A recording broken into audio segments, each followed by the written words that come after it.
Oregon's quarterback room is getting just a little teeny tiny minor tweak that's, worthy of note. Not earth shattering, but definitely worthy of note. And there aren't that many Will Richardsons in the world anymore, and we should appreciate the one we've got. Here we go.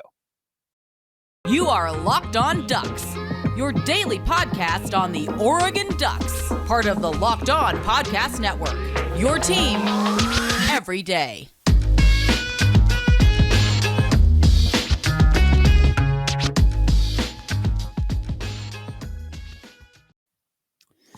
Yes, it is that time once again for Locked On Ducks. I'm your host, Spencer McLaughlin, D1 play-by-play broadcaster and lifelong Oregon Ducks fan. Thanks for making this your first listener or your first view of the day. Part of the Locked On Podcast Network, your number one source to stay up to date with the Ducks. Like, comment, subscribe wherever you are listening to or watching this show. Hit me up with a follow on Twitter as well, at Locked On Ducks and/or at Smalls_55 are the Twitter accounts. I appreciate all of you who have already followed, liked, subscribed, commented, left a review, all that good stuff. This episode is brought to you by Bet Online. Bet Online has you covered this season with more props, odds, and lines than ever before. Bet Online, where the game starts. So just a teeny bit of quarterback news here. Nothing big that is going to shake up the room dramatically, but we want to know everyone that we can on the roster. We want to have an understanding of who these guys are, so that in the off chance that you do see Jake Van Dyne play, exactly who he is. So AJ Abbott has transferred out of the program. He is going to play the remainder of his college football eligibility elsewhere. He spent just one season with the Ducks. He was a walk-on, was the number, I think, probably 5 quarterback last year because you had Robbie Ashford in the room, number 4 coming into this year, and now he leaves, but the Ducks add an FCS level quarterback by the name of Jake Van Dyne. By the way, quick note on AJ Abbott. If you didn't know, he broke Andrew Luck's single season touchdown record at Stratford High School in Texas. Pretty good claim to fame, so to speak, as far as your quarterbacking capabilities are concerned. And also a pretty good thing to be able to claim is that you made my completely conjectured list of Oregon football players who I think would be the best 4 golfers on the team. So that was he made the 4-man lineup. It was Troy Franklin, Byron Cardwell. I think I had, oh gosh, I don't even remember now.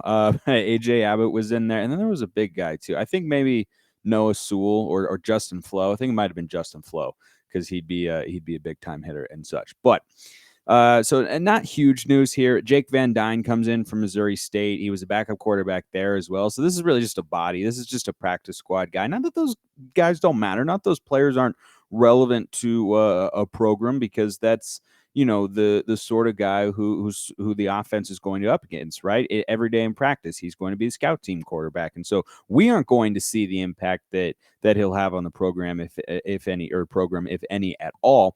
But doesn't mean that it isn't there. But he comes to Oregon by way of Missouri State and the transfer portal, and he's coming in as a walk-on. Don't expect him to ever see the field. If he's on the field, we're either up by a lot of points, and there are a bunch of injuries, or there are just an unprecedented number of injuries in Oregon's quarterback room.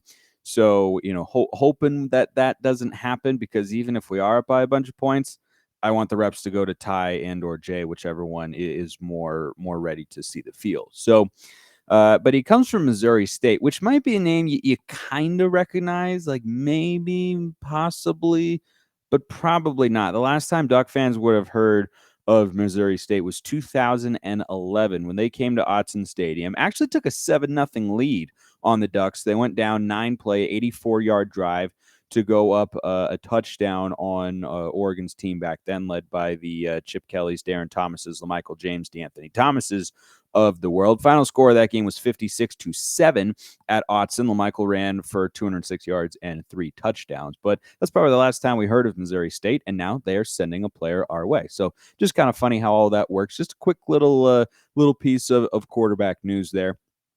But the bulk of the show today, we're talking a little bit of Oregon basketball. And, perhaps my biggest, most incorrect take here on the show to date has been that Will Richardson was not going to come back for a fifth season in Eugene. I'm very glad that he is, but I didn't think that was going to happen. And lo and behold, here we are. It's going to happen. And Will Richardson, by virtue of doing that, is demonstrating, I think, how unique of a player and person he is in today's environment of college basketball and really college sports writ large now, as it's kind of carried over in terms of roster turnover and players leaving programs a lot in college football as well. But Will Richardson is exactly the sort of player that every college basketball team really wants, and increasingly he's the sort of player that it is very hard to come by. You just don't find a lot of guys like him because he came to Oregon as a 4-star recruit. His composite rating on 24/7 Sports was .9832, so it's way up there, like bordering on the brink of 5-star. And as a freshman, he played 24 minutes a game, which is, a pretty good run for a freshman, but for somebody who's pretty highly rated recruit nowadays, maybe that's not enough for some guys, but it was enough for Will Richardson. He was a regular rotation player and starter on that team, but he was playing second fiddle to Peyton Pritchard and averaging just 6 points a game. And Pritchard, a guy who we're going to get to a little bit later in the show, mailbag question came in about the current Celtics backup point guard and former Oregon Duck. But I just think that you don't see a lot of guys like that who are going to come in with, that much attention. And by the way, Dior Johnson, a really good example. He never even made it to Oregon. He thought the guard room, probably because of Will Richardson, was a little bit too crowded and he wasn't going to have enough playing time as a freshman, didn't want to stay committed and wait his turn. And he's going to go, I believe, to Pitt. He thought about going to Washington State. I'm glad he didn't go there because Kyle Smith has done a really good job with guards over the years, going back to his time at San Francisco as the head coach. But I just think that you look at a guy like Will Richardson and there are not a lot of him. Somebody who's pretty talented, has a good amount of hype coming in, plays as a freshman, but doesn't play a ton, isn't heavily involved, and he just embraces his role. If you go back and watch those games where he was a freshman, he was all in at the defensive end. He was grinding at that in the court. He wasn't worried about stats. He wanted to do whatever was necessary to win the game. And he was a part of a team that won a good number of games. And he was somebody who, was a starter, was a key contributor, but was also somebody who just embraced his role and also embraced the mindset of, I'm not the guy right now, but my time will come to, be the number one guy, and that I need to grow into that particular mindset and also approach to my game. And we saw that with Peyton Pritchard as well. I mean, he was basically a catch and shoot guy for the most part as a freshman when he was on the Final Four team with Dylan Brooks and everybody, because they were the lead players on the team. But by the time Peyton Pritchard left, he was bailing out our offense on every other possession, and we couldn't survive with it. I mean, if Peyton Pritchard wasn't on that team, Oregon probably wins maybe fewer than 20 games for the first time in Dana Altman's tenure. I mean, there was some talent there, but I mean, it was a very Peyton Pritchard-driven team. But that's not what he came in as when he was a freshman. And Richardson's career has gone that way as well. And it reminds me of a really, really wise and awesome story I'll tell you after I remind you that BetOnline is your number one source for all your betting needs in sports info. You can find all the latest sports developments, league reviews, and news, including this year's NHL playoffs and Major League Baseball. Go Mariners. Maybe I should stop saying it because they're so bad, and I don't know. I don't think anything can help them at this point. It's just a cursed franchise. But what's not cursed is BetOnline, which remains the best spot for all your sports scores, podcasts, and news this season. BetOnline is the fastest and easiest way to check in on all your favorite sports and events, including MMA, boxing, and golf. Head to the website today or use your mobile device to learn more about the trends in action. BetOnline, where the game starts. So when I was in middle school, I, played basketball pretty heavily. It was kind of the main sport that I focused on. I went down to this camp, and I actually forgot the name of the coach. I should have maybe looked it up, but the camp was at Willamette University. And shout out to Willamette, not just for putting on a great camp back then, but also it's where my dad got his master's degree. So the coach was talking to everyone at the camp, and he had this great piece of wisdom that, generally speaking, applies but should not apply to Will Richardson.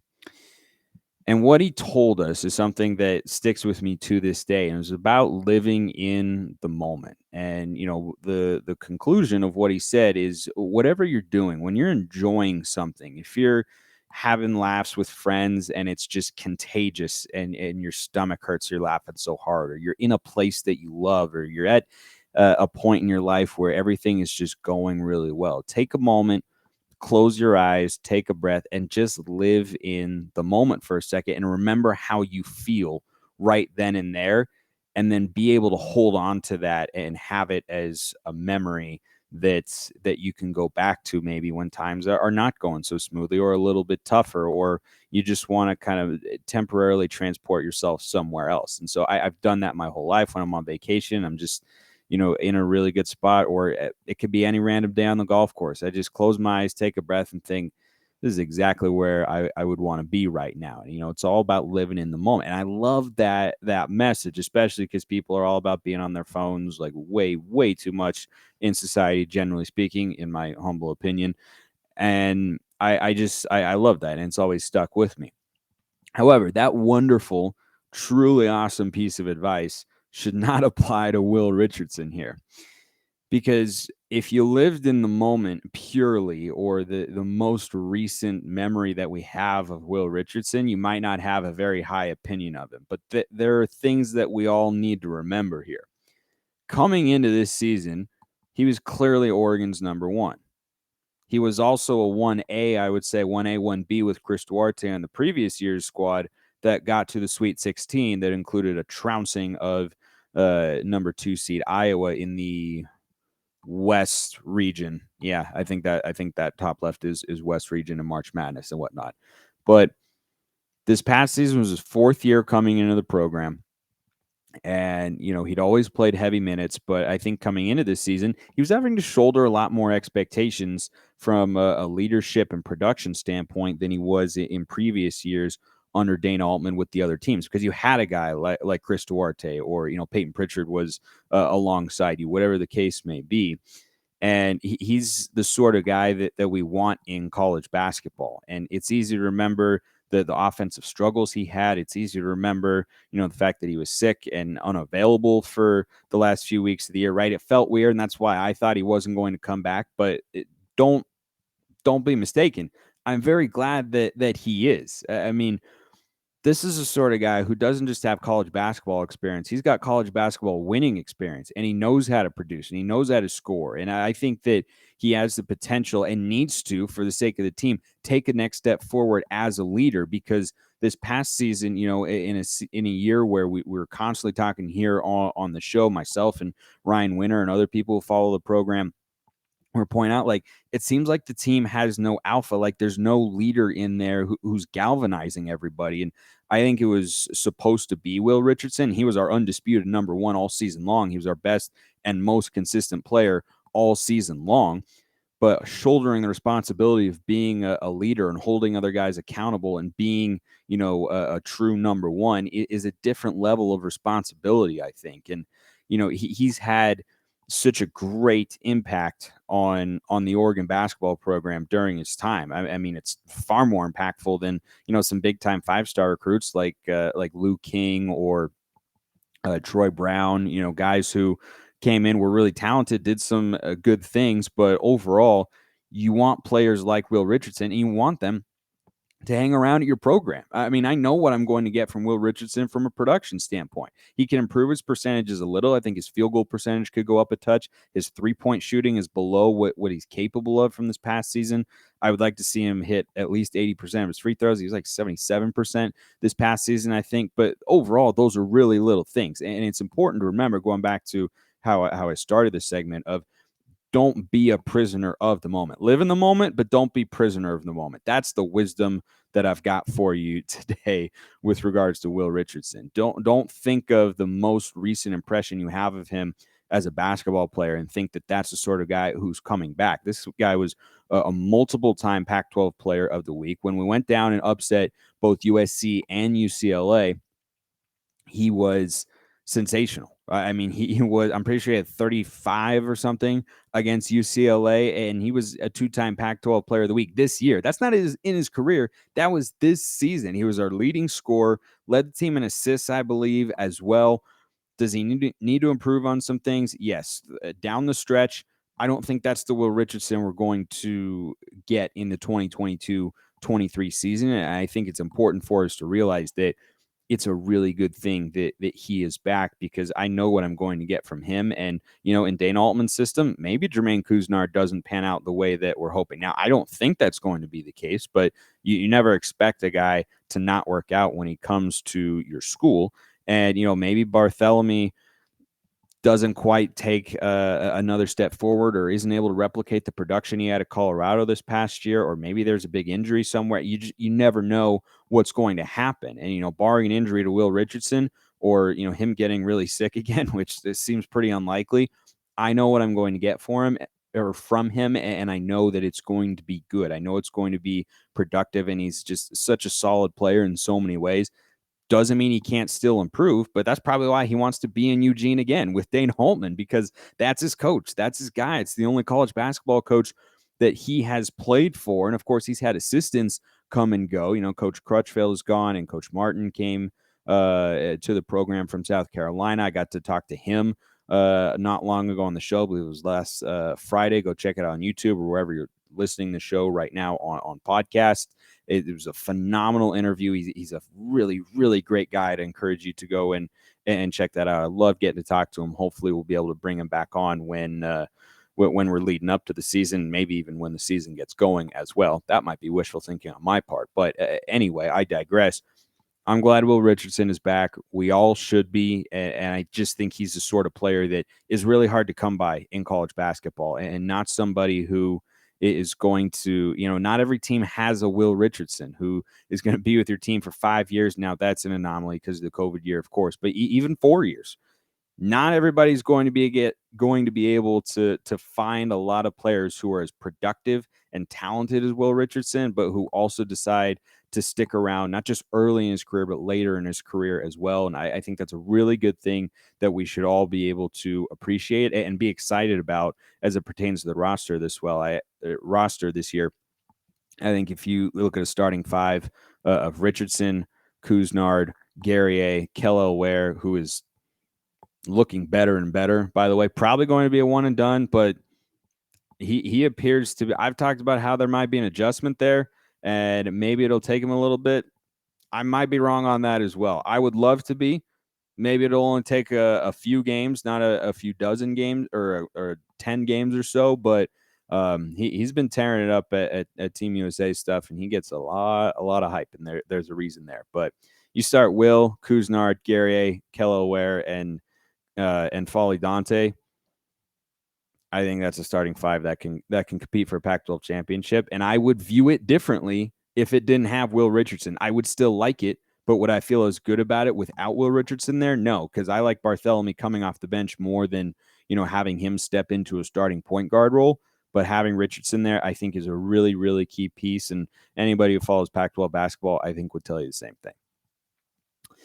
Speaking of Will Richardson and the player that he was behind back in the day, one Peyton Pritchard, one of the most active listeners that we've got here on the show, who I appreciate greatly. Duck Demon is how I know him on Twitter. He sent me a question via the DMs, which all of you can do as well. At Locked On Ducks or at Smalls_55 are the handles. You can hop in the YouTube comments. You can tweet with the hashtag AskLODPod. 4 different ways you can get a question answered right here on the show by yours truly. And as always, I give it the full run through. I will never, ever, ever, ever just give you like a couple sentence response. If you take the time to ask me a question, I'm going to give you everything I got on it. So here is what Duck Demon wants to know about a hashtag ProDuck in Peyton Pritchard. He says, okay, Spence, my mailbag question, did Peyton Pritchard show enough this year to cement his place on the Celtics squad? Funny that we were just talking about recency bias and living in the moment without being a prisoner of the moment, because if the Boston Celtics were prisoners of the moment with Peyton Pritchard, he might not play a lot next year, but that wouldn't be a very good idea. he struggled mightily in the NBA Finals. He missed an open layup. He didn't shoot it well from three. He was 6 of 20 from the floor, and he was 3 of 14 from beyond the arc. Both, I mean, that's not the sort of player he typically is.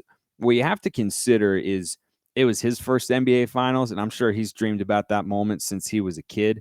And I mean, that's you can be as mentally tough as you want. When you step onto that court and you realize you're playing in the NBA Finals, you look across the court, you're going to guard Steph Curry at some point. Mike Breen is over there doing the play-by-play, calling out your name in the NBA playoffs, in the finals.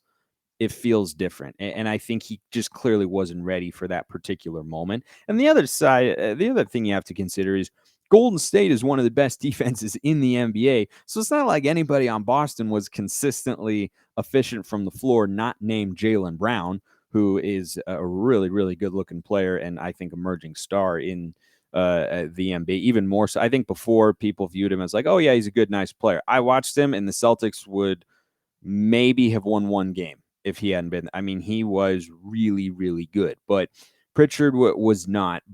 I don't expect that Boston is going to worry about it too much because they know all the same things that I know. This is a second-year player who we don't expect a lot out of. Now, would we like him to perform better than he did in that particular NBA playoff series? Yes, very much so. And I think that's a reasonable expectation. I would bet my life savings that Peyton Pritchard would tell you the same thing as well, that he wants to be better than he was in that series. But the good news for him is he's played 2 seasons in the NBA and he's got a 4-year rookie contract. So he's got 2 more years to kind of show what he can do, maybe, get some more playing time or score better. But his percentages overall are pretty solid. And if you're looking at, and he's probably not going to be a starting point guard, but a backup point guard in the NBA, yeah, I think he can clearly be that because so far he's averaging 7 points a game, about 2 boards, 2 assists, 43.5% from the floor, 41% from beyond the arc, and 92% at the line. Those are his career averages in 2 seasons in the NBA. That's a great place to be if you're trying to carve out a career role as a backup point guard. I think those numbers are more than solid enough to keep him in that mix. Now, whether or not he gets a contract extension from the Celtics, probably not, unless he takes a major leap forward. But I don't really see that happening to the point where they would want to give him, a 2-year, I don't know, $12-15 million deal or whatever it would be. I haven't looked recently at what the going rate is for a solid backup point guard. But I think after the 4 years with the Celtics, maybe they exercise a 5th-year option to keep him around. Would I suspect that he plays his entire career in Boston? No, I bet you at some point he'll leave and go find a role somewhere else. And, I think for him, he looks like a guy who, might play on several NBA teams over the course of his career, or maybe Boston really grows to like him and they want to keep him coming off the bench. But, maybe he also wants to show that he can do a little bit more. And he has the ability, I think, to grow. I think his absolute max ceiling, though he's much smaller than Jalen Brunson, is the Mavs point guard who's kind of exploded onto the scene. But Brunson came in the same way. Looked like he'd be a career backup, came out of Villanova, just a solid player, was there for 4 years, and now has burst onto the scene as a pretty legit looking guard in the NBA who's just ripe for a big overvalued contract from somebody like the Sacramento Kings or Detroit Pistons. But that's besides the point. I think that's the ceiling for Peyton Pritchard. I don't know if he can get there because Brunson is just a much bigger body, so he can bang down low with guys a little bit more and is going to have an easier time finishing at the rim. Pritchard, when he's out there, looks pretty small. I mean, he is not a huge guy. He's got great range, and he does, what he can defensively. But at the end of the day, when you're just as short and frankly as skinny as he is, there are just defensive limitations, and he can go down and play solid defense, but guys are just bigger and stronger than him, and they kind of always will be. And so I think that limits his potential upside. But do I see him as a regular backup point guard in the NBA? Yeah. I mean, he handles the ball well. He shoots it well. He can facilitate, and he's not mailing it in at the defensive end of the floor. He's probably not a guy who has the physical traits to be a lockdown defender, but can he, do enough to the point where you want him on the floor and his offensive production is sufficient? Excuse me. I think that he absolutely can. I mean, you're over 40% in 2 full seasons at the NBA level. That's really, really good. And if you can do that, you'll always be able to find a role. And I think that he definitely will be able to. His scoring, field goal percentage, and minutes all came down slightly this year, not like a ton. That was probably more of a feel thing. But I mean, basically, I think if he's able to take another step forward, then maybe the Celtics would consider picking up a 5th-year option. But if he stays where he's at right now, I bet you they'd be willing to let him walk after 4 years, and then somebody would certainly pick him up because there aren't that many guards who are going to give you what they can at the defensive end of the floor, willing to be a backup, could maybe come in and have a couple spot starts and at least be serviceable for a few games should a guy get hurt and knock down threes at a good clip as well with range. I think there's always going to be a place in, especially in the modern NBA, for a guy like that. I appreciate the question. Keep them coming. Again, tweet with the hashtag AskLODPod. DM me at Smalls_55 or at Locked On Ducks, or you can hop in the YouTube comments as well. I appreciate you making this your first listen. Go make Locked On Pac-12 your second. I'm hosting, talking about the Conference of Champions. I appreciate everyone listening. Have a wonderful rest of your day, and go Ducks.